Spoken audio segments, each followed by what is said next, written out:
बिस्मिल्लाहिर्रहमानिर्रहीम। हज़रत हुसैन रज़ी अल्लाह ताला अन्हो के कातलों का इबरतनाक अंजाम। कुरान मजीद में अल्लाह ताला का अरशाद है कि ज़ालिमों और सितमगरों से अल्लाह को हरगज़ बेखबर ना समझें। और एक दूसरी जगह पर अरशाद है कि बेशक तेरे रब की पकड़ बहुत सख्त है। अल्लाह ताला ने इन ज़ालिम हुक्मरानों, इनके मशीरों और बेवफा कोफ़ी बेड़ियों को बहुत जल्द पकड़ा और इन्हें वो सज़ा दी जिसके वो मुस्तहिक थे। ये जुल्म की सज़ा थी, या हज़रत हुसैन रज़ी अल्लाह ताला अन्हो या काफ़िला हुसैन के मज़लूमों की बद्दुआ के कातलीन में से कोई भी अल्लाह की खौफनाक पकड़ से ना बच सका। अल्लामा इब्ने कसीरुल्लाह लिखते हैं, हज़रत हुसैन रज़ी अल्लाह ताला अन्हो की शहादत के बाद जो फितने बरपा हुए, इनमें अक्सर सही हैं। आप रज़ी अल्लाह ताला अन्हो के कातलों में से कोई शख्स ऐसा नहीं बचा जो किसी न किसी अलमनाक अज़ियत में मुब्तला ना हुआ हो। बाज़ लोग दर्दनाक अज़ा में मुब्तला हो गए और अक्सर मजनून और मखबूत उल हवास हो गए। इमाम इब्ने जोज़ी रहमतुल्लाह अलैह इमाम ज़हरी रहमतुल्लाह अलैह से रवायत करते हैं, कातलीन हुसैन रज़ी अल्लाह ताला अन्हो में से कोई भी शख्स दुनिया में ज़िंदा ना बच सका। इमाम ज़हरी फरमाते हैं, कातलीन हुसैन रज़ी अल्लाह ताला अन्हो को दुनिया ही में सज़ा मिल गई।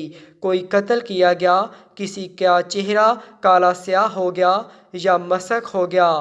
इमाम इब्ने जोज़ी रहमतुल्लाह अलैह ने रवायत किया है कि एक बूढ़ा शख्स कातिल हुसैन रज़ी अल्लाह ताला अन्हो में शरीक था, जो दफ्तन नाबीना हो गया। लोगों ने सबब पूछा तो इसने कहा, मैंने ख्वाब में हज़ूर अकरम सल्लल्लाहु अलैहि वसल्लम को देखा कि आस्तीन चढ़ाए हुए हैं, हाथ में तलवार है और आप सल्लल्लाहु अलैहि वसल्लम के सामने चमड़े का फर्श बिछा हुआ है जिस पर कातलीन हुसैन रज़ी अल्लाह ताला अन्हो में 10 आदमियों की ज़िबा शुदा लाशें पड़ी हैं। इसके बाद आप सल्लल्लाहु अलैहि वसल्लम ने मुझे डांटा और हुसैन रज़ी अल्लाह ताला अन्हो के खून की एक सलाई मेरी आंखों में लगा दी। मैं सुबह उठा तो अंधा था।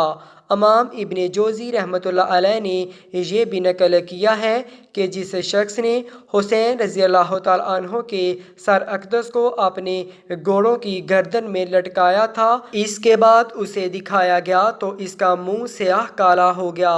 लोगों ने इससे पूछा कि तुम तो अरब के हसीन तरीन आदमी थे, अब तुम्हें क्या हुआ? इसने कहा कि इस रोज़ के बाद जब मैं ज़रा सोता हूँ तो 2 आदमी मेरे बाजू थाम लेते हैं और मुझे एक दहकती हुई आग पर ले जाते हैं और इसमें डाल देते हैं, जो मुझे झुलसा देती है। चुनाचा वो इसी अजाब में गिरफ्तार रहने के चंद रोज़ बाद मर गया। अब्दुल मलिक बिन मरवान के ज़माने में तकरीबन 66 हिजरी में जब मुख्तार सकफ़ी कोफा का हुक्मरान मुकर्रर हुआ तो इसने इन तमाम लोगों को चुन चुन कर कत्ल किया जिन्होंने हज़रत हुसैन रज़ी अल्लाह ताला अन्हो की शहादत में हिस्सा लिया था। मौरख़ीन ने लिखा है कि इसने एक दिन में 240 कातलीन हुसैन रज़ी अल्लाह ताला अन्हो को कत्ल किया और जिन्होंने भागने की कोशिश की, इन्हें गिरफ्तार करके तकलीफ़ दे दे कर मारा। उमरो बिन अल हजाज और शमर ज़िल जवाशन भी भागने वालों में थे, दोनों को बुरी तरह कत्ल करवा दिया और शिमर की मनसूख लाश को कुत्तों के आगे डाल दिया, जिन्होंने इसकी एक एक बोटी नोच ली।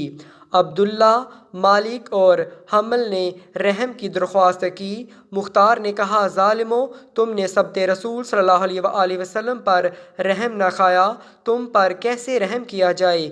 फिर इसने इन सब को कत्ल करवा दिया। मालिक बिन बशीर ने हज़रत हुसैन रज़ी अल्लाह ताला अन्हो की ज़्यादा बेहुरमती की थी, इसके दोनों हाथ और पाँव कटवा कर मैदान में फेंक दिया, ये तड़प तड़प कर मर गया। खौली इब्ने यजीद जो बराह रास्त कातिल हुसैन रज़ी अल्लाह ताला अन्हो में शरीक था, उसे ज़िबा करके इसकी लाश को आग में झोंक दिया। उमरो बिन साद और इसके बेटे को एक साथ कत्ल करवा दिया। हकीम बिन तोफैल, जिसने हज़रत हुसैन रज़ी अल्लाह ताला अन्हो पर तीर फेंका था, इसका बदन तीरों से छिलनी कर दिया और वो तड़प तड़प कर मर गया।